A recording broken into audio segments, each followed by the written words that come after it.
Olembole. Olembole. Hello, I am Dan. And I'm Can. And this is a Pebble, Olembole. a weekly short form podcast. Podcast brought to you by the tides of March that'll be coming around soon. She'll be coming. And fresh ideas and just random Newness. thoughts and everything else. Is that what March brings? Yes. I thought March was full of madness. Oh, look at you. When is March Madness? I don't know. In March? Is it a specific week or is it all of March? It's all March. Yeah, that's what I said. It's in March. I don't know why you're acting incredulous. I'm an incredulous type of guy. All right. Candid Conversations. Brought to you by Candy. Too bad we don't know the history of St. Patrick's. I don't. Do you? Vaguely. He went over and he got Was rid he of a Catholic? Here's something I heard recently on St. Patrick. He came over. The old story was he came over and got rid of all the snakes in Ireland. So like And the the Pied people- Piper with children Yes. and rats? But what I heard someone say was that the history of it was that there was really no snakes in Ireland, and that the reference to snakes is the pagans. For real? Yeah. And Yeah, we're that's- celebrating that? That's what they're celebrating, is getting rid of the pagans and establishing Christianity as a dominant force in Ireland. Oh, we need to do some research on that. That's kind of... Oh, I've piqued her interest now. That's... In this episode of Candy Conversations, because Candy just checked out, she's going to be researching St. Patrick. Well, remember how you did the Christmas one and stuff? Like, You you need to do that. You need to know, do that. do I need to? Yes, then just tell You me. need to pick up some more slack around here, Dan. You're not doing enough for us. Okay, we know you do a lot with the podcast, okay? Yeah. With the podcast. Did you see how I attached that on the end? Yeah. Yeah. That's about all you do around here. You're being rude to me again, so I'm not going to accept it. Okay, you don't have to. Anyways, Anywho's. so we're getting into spring cleaning. See, folks, this is Candy. I'm trying to think of something. She hasn't thought of an idea for Candy Okay, Conversations. really what I wanted to talk about was self-love again. But I think what happens when people bring up self-love, like almost people tune it out because it's so cliche right now, but it is one of the biggest ways we can resist what's happening. There's a big stigma that's been put on it, and probably it's been designed that way because it's woo-woo and They like to make it kitschy think that and- would sound that way, yeah. the whole Christian faith of, oh, yeah, self-love. Well, what's that going to lead to? Self-indulgence and self-this, and it's evil to go down And this it's making road. yourself God, that's what they'll Yeah. say. You're just, everything's about yourself, and you're not going to concern about humanity anymore. You're not going to concern about people's relationship with Jesus anymore. But you look at Christians and they're not concerned about humanity. They're concerned about themselves and those that are like them. Yeah. Those that believe like them. They don't really there are some Christians that I know that don't care that they believe some people are going to go to hell. They think they Yeah. deserve it. Yeah. Probably they feel that way about a lot of Democrats. And I'm like, man, if you get up close to some Democrats, you'd realize they live very similar to you. It's kind of weird that you would think that they deserve hell for that. But, Mhm. and it's just self-love is how you can love others. Like even Yeah. Jesus said, love others as you love yourself. Like it's just, you will love others as much as you love yourself. And if you Mhm. don't love others, if you notice that you're actually feeling, bless you. I muted that for you folks. You Thank didn't have to you. hear it. If you are noticing that you're hating on a lot of other people, holding a lot of grudges and stuff, it is a telltale sign A telltale? that you do not, that there is self-worth issues going on, self-love, self-acceptance. You're not accepting yourself. You're not loving yourself. And therefore, it's projected out on others that they don't love you or they're unlovable because you feel unlovable. I've never had so much struggle with it's like if being someone, angry at others yeah, than when I didn't love myself. yeah, what's in the heart. Well, it's the old saying we always Out of- had. What's in the heart Out of is the what, abundance of the heart, the mouth speaks. yes. So if you're angry and judgmental and bitter and all this sort of thing, That's what's in there. that's what's in the Towards heart. yourself. It Yeah. doesn't mean you're a bitter, hateful person. It means you're being bitter and hateful towards yourself. And because you're turning it inwards, it will flow out outwards because that's what you're filling your cup with. Yeah. So it's just self-love as much as it's just so, yeah, it sounds woo, but it also, people are just like, boring. Because we're attracted to negative things. We're attracted to drama. We're attracted to the wow. Negative or positive, and the negative probably grabs more of our attention because in the past that helped us survive. That's kind of a truth of life. You don't remember the good things. You'll remember less of the good things that happened in your life and you'll remember more of the negative things that happen. I think there's a saying that says if someone says something to you that's positive 100 times, 100 positive comments, and then somebody says one negative one, it'll wipe out all those 100 positive ones. Yeah.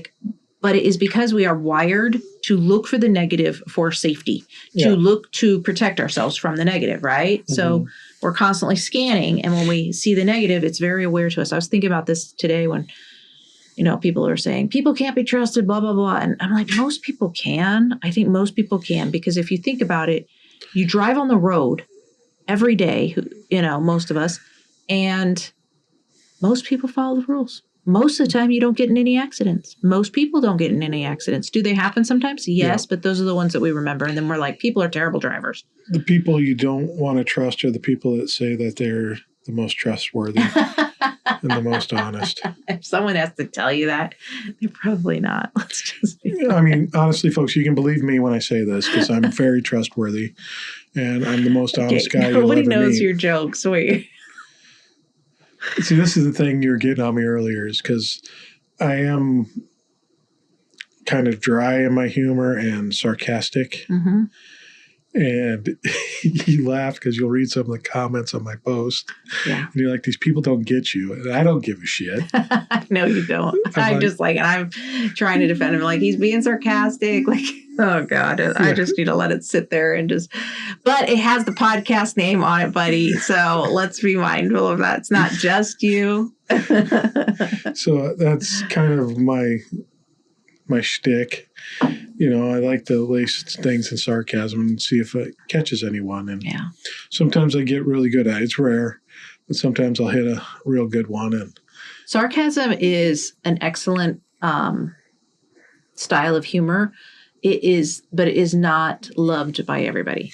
Some people do not like it. Some people, and it's not that they don't have a good sense of humor if they don't like it. Sometimes it's triggering to people because they don't understand the double meaning. Sometimes they feel like you're insulting when you're really not. It's playful and you wouldn't use it if it actually could be meant literally, if sarcasm is used appropriately. But because they've probably grew up I know that sarcasm, actually I was kind of naturally sarcastic when I was younger, and then that kind of got worked out. Yeah, I got drilled out of you. Yeah. And then it was passive aggressive jokes.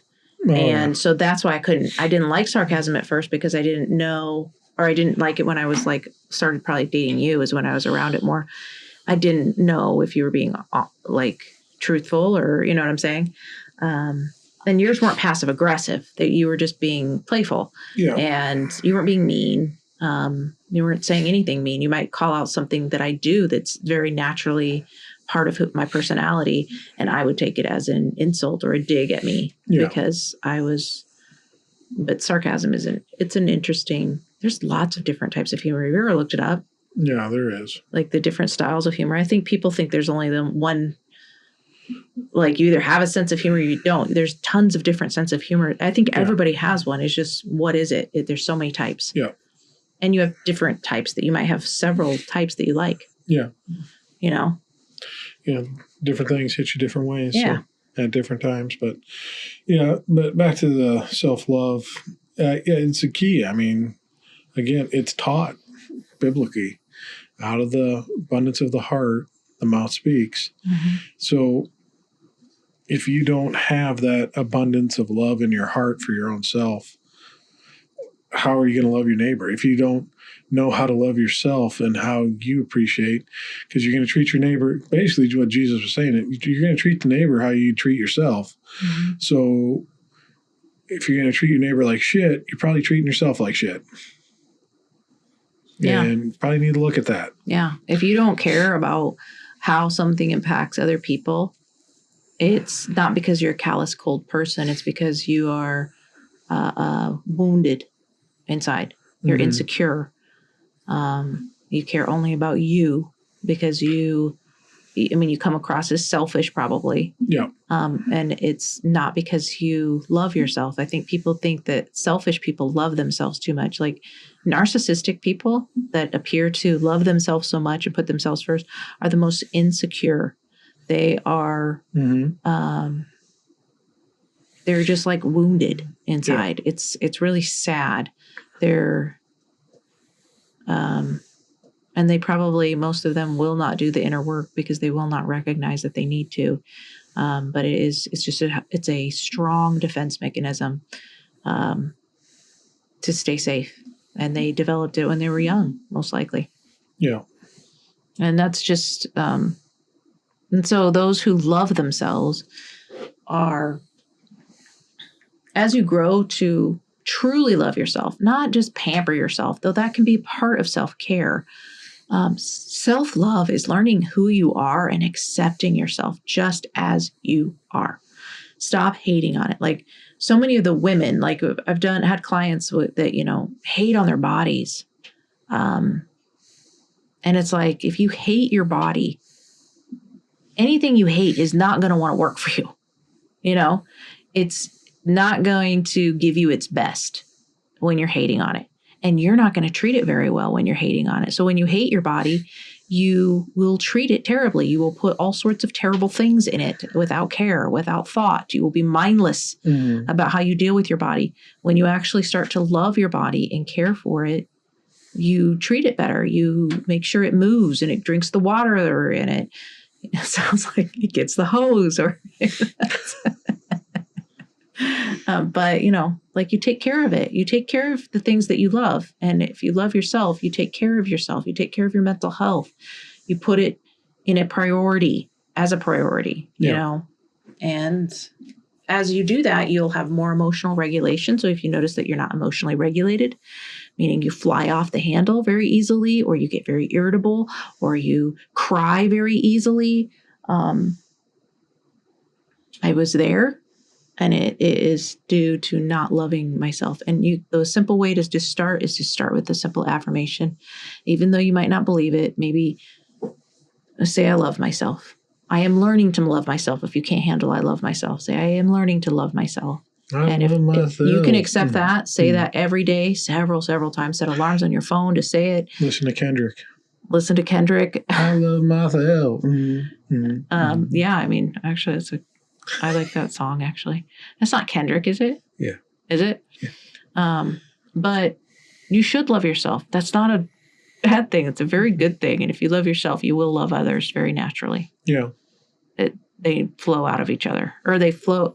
And you can try loving others. But a lot of times if you say that to people, what that tends to be is like people pleasing. Like I'm pouring into them and I'm neglecting myself. Like you have to start with yourself because that's got to be taken care of for sure.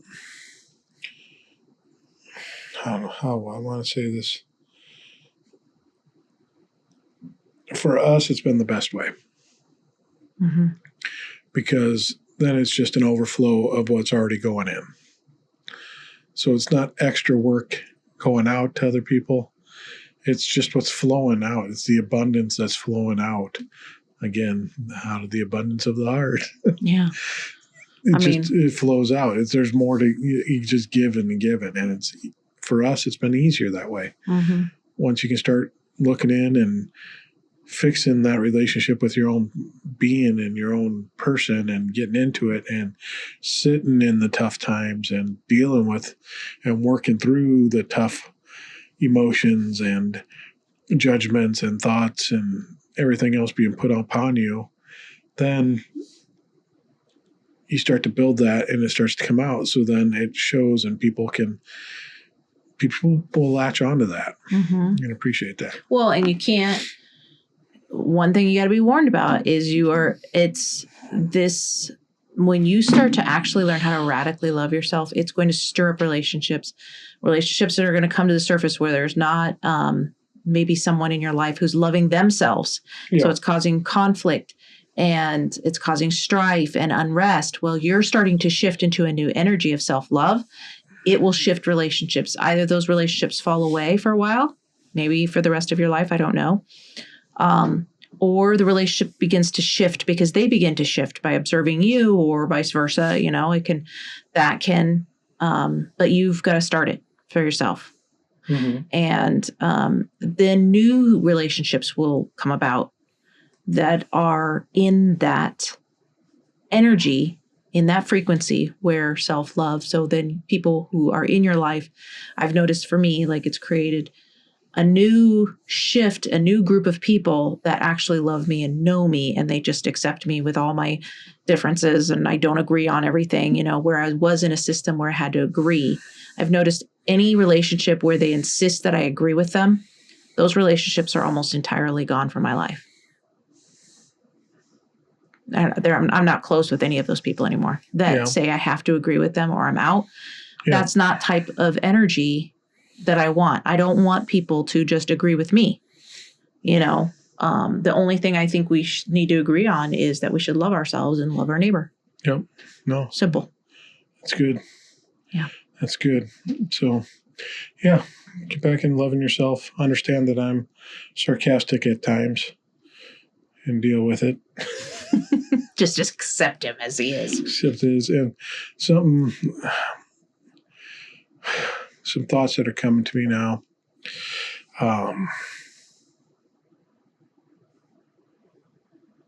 What's happening? Are you going to propose? I proposed. She said no. No way. My mama doesn't like you. And she likes everyone. Oh, God. I never like to admit that I was wrong.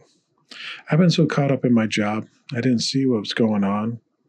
But now I know I'm better sleeping on my own. Because if you like the way you look that much. Okay, that song does not really work here. Why don't you go ahead and love yourself? Now you just made it seem like it's a slam on somebody to go love themselves. Oh, God. And that's Dan at his peak. I've peaked. I used to think it was high school, but now it's 49 and a half. 49 and a half, and apparently not going to be married because he proposed and she said no. You said no. Why you got to refer to yourself in the third person? Candy don't do that.